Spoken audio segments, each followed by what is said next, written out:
Hello everyone. This lecture is for English Literature, Shastri Part 3rd, Paper 1st. Today we will study the famous poet John Keats' poem Ode to Autumn. First of all, we will know about the famous poet John Keats. John Keats was born on 31st October 1795 and he was died on 23rd February 1821 in the age of 25. John Keats was an English romantic poet. He was one of the main figures of the second generation of romantic poets, along with Lord Byron and P.B. Shelley. Despite his works having been in publication for only 4 years before his death from tuberculosis at the age of 25. Although his poems were not generally well received by critics during his lifetime, his reputation grew after his death, and by the end of the 19th century, he had become one of the most beloved of all English poets. He had a significant influence on a diverse range of poets and writers. George Louis Box states that his first encounter with Keats' works was a great experience that he felt all of his life. The poetry of Keats is characterized by a style heavily loaded with sensualities, most notably in the series of odes. This is typical of the Romantic poets, as they aimed to accentuate extreme emotion through an emphasis on natural imagery. Today, his poems and letters are some of the most popular and most analyzed in English literature. Some of his most acclaimed works are Ode to Nightingale, Sleep and Poetry, and the famous sonnet on first looking into Chapman's Homer. Then we come on the poem Ode to Autumn. To Autumn is a poem by English romantic poet John Keats. The work was composed on 19 September 1819 and published in 1820 in a volume of Keats' poetry that included Lamia and the Eve of Saint Agnes. To Autumn is the final work in a group of poems known as Keats' 1819 Ode. Although personal problems left him little time to devote to poetry in 1819, he composed To Autumn after a walk near Winchester one autumnal evening. The work marks the end of his poetic career as he needed to earn money and could no longer devote himself to the lifestyle of a poet. A little over a year after the publication of To Autumn, Keats died in Rome. The work marks the end of his poetic career as he needed to earn money and could no longer devote himself to the lifestyle of a poet. A little over a year after the publication of To Autumn, Keats died in Rome. The poet has three 11-line stanza which describe a progression through the season from the late maturation of the crops to the harvest and to the last day of autumn when winter is nearing. The imagery is richly achieved through the personification of autumn and the description of its bounty, its sights and sounds. One of the most anthologized English lyric poems to autumn has been regarded by critics as one of the most perfect short poems in the English language. It has parallels in the work of English landscape artists, with Keats himself describing the fields of stubble that he saw on his walk as conveying the warmth of some pictures. The work has been interpreted as a meditation on death, as an allegory of artistic creation, as Keats' response to the Peterloo massacre, which took place in the same year, and as an expression of nationalist sentiment. Now we come on the original text of the poet, Stranger First. Season of mist and mellow fruitfulness, close bosom friend of the maturing sun, conspiring with him how to load and bless with fruit the vines that round the thatch eve run, to bend with apples the most cottage trees, and fill all fruit with ripeness to the core, to swell the gourd and plump the hazel cells with a sweet kernel to set budding more, and still more later flowers for the bees, until they think warm days will never cease, for summer has overbrimmed their slim, clammy cells. The word meaning of the some typical words in line 2, maturing sun. Here maturing sun means the cottage plants to mature, and in line number 4, thatched means covering of a roof made of straw or cut reed. Eave, eave means overhang of roof. Then in line number 5, mosed means covered with moj. In line number 7, the word is gourd, which means family includes squash, pumpkins, and cucumbers. And the another word, which is hazel, which means the hazel tree that produced edible hazelnuts. In line number 11, the word is over, poetic, which means poetic form of over, thus the cells are overfilled. The word is cell, means honey filled cells or honeycomb in the beehive. Then we come on the paraphrase of the stanza first. Autumn, the season associated with mist and a general sense of calm, abundance.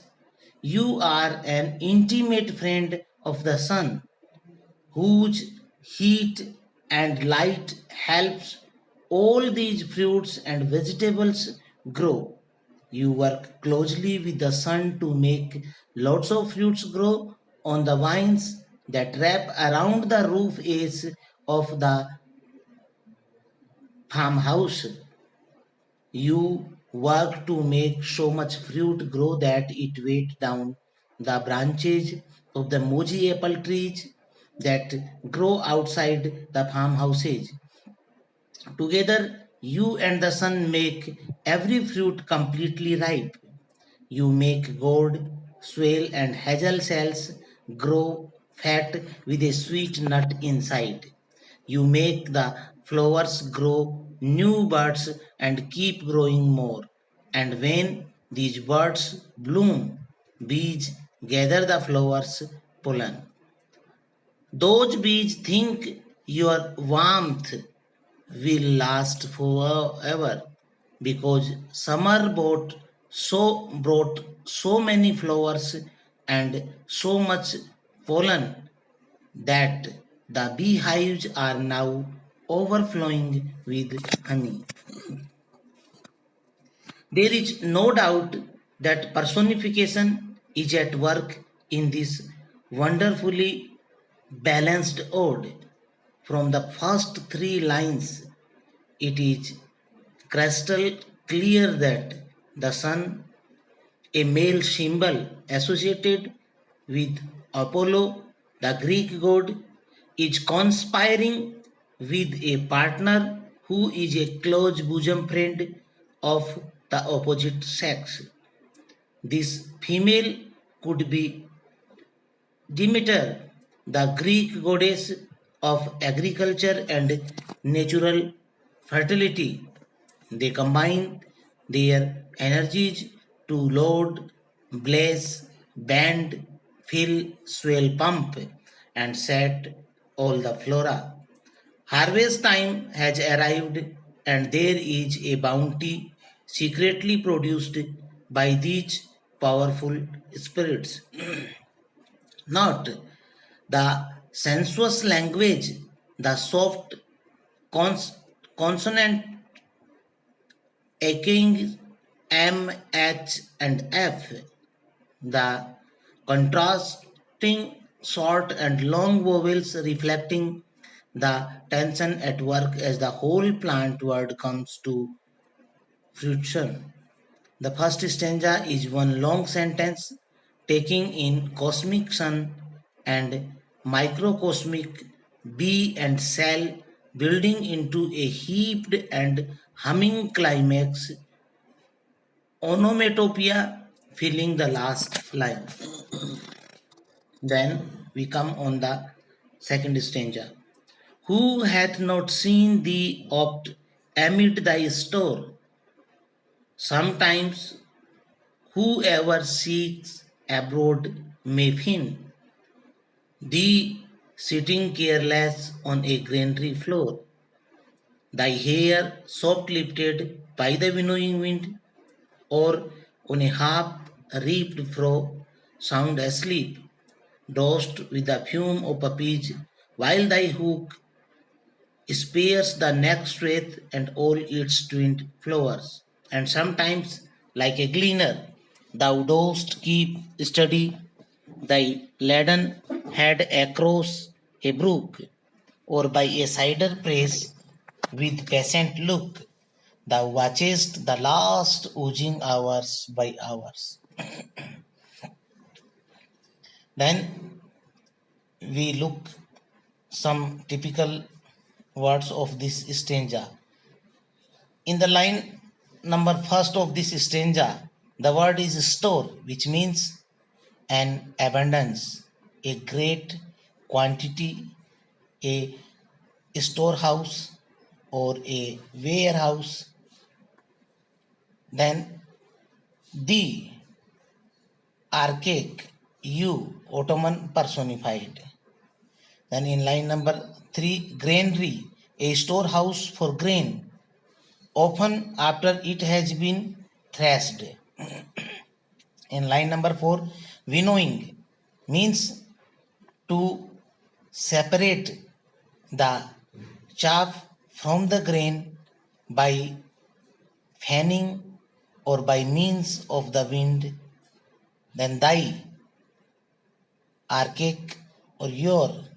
In line number 5, fro, a cut or trench made by a plough. Poetic usage, a ploughed field. Then in line number 6, drowsed, which means made sleepy. Hook, a sickle or scythe, used a harvest grains and other crops. Then puppy, puppies used to grow in field of grain. Certain puppies are the source of opium. In line number 7, swath, which means the sweep of a scythe in moving the path cut in one sweep of a scythe. Then the word is twinned, which means poetic form of entwined or twisted. In line number 8, the word is gleaner, which is used for a person who gathers what the reapers have left in a field. Gleaning was made illegal shortly before Keats wrote the poem in line number 10 cider press, which means apparatus that squeeze apples to make cider. Then we come on the paraphrase of this stanza. Who has not noticed you, Autumn, in the place where your bounty is kept? Any person who finds themselves wandering about is likely to find you sitting lazy on the floor of the building where grain is stored, and notice your hair lifted by a light wind that separates strands of hair in the same way a harvester might separate the components of a grain of wheat. Anyone might also find you asleep in the fields on an incompletely harvested crop row, fatigued because of the sleep, including aroma of the puppies. In that case, your scythe, which you would been you had been using to cut the crops, would be cast to the side. It would just be lying there, and therefore the next section of the twisted flowers would be saved from being cut. Sometimes, autumn, you are like the agricultural laborer who picks up loose cutting from the fields after the harvest, like this laborer who has to be observant. You watch the stream with your full heavy head of fruit and leaves. Other times, you patiently watch the machine that juices the apple for cider, nothing how the juice and pulp slowly ooze out the machine over the course of many hours. After all the hard work through the late summer months come, comes the question, a direct question based again on the imaginative sensitivity. Perhaps this female spirit, this goddess, near exhaustion, now relaxes even sleep. Stasis has been reached. The speaker suggests that her hair is soft lifted by winnowing wind, an alliterative onomatopoeic line that conjures up whistling or winning of horses. This female spirit overlooks various aspects of the harvest now that the reaping, threshing, and gleaning has finished. She takes her time as the apple juice ferments, not the languid, slow feel of the last line with its slow, long vowels, almost an adagio. Then we come on the third stanza. Where are the songs of spring? Are where are they? Think not of them. Thou hast thy music too. While beard clouds bloom the soft dying day and touch the subtle plains with rosy hue, then in a wailful choir the smell nuts mourn. Among the river shallows borne aloft, or sinking as the light wind lives or dies, and full-grown lambs loud bleat from hilly bourne. Hedge crickets sing, and now with terrible soft the red-breast whistles from a garden cropped, and gathering swallows twitter in the skies. Then we come on some typical words in this stanza. The line number third in this stanza, the word is used bared clouds, which means thin, horizontal clouds, which resembles bar or strips. In line number four, the word is used stubble, which means the dried stumps of wheat and other grain left after reaping. In the line number 6, the word is swallows, which means member of willowy family. Born. Then in this line, the another word is borne aloft, which means carried high.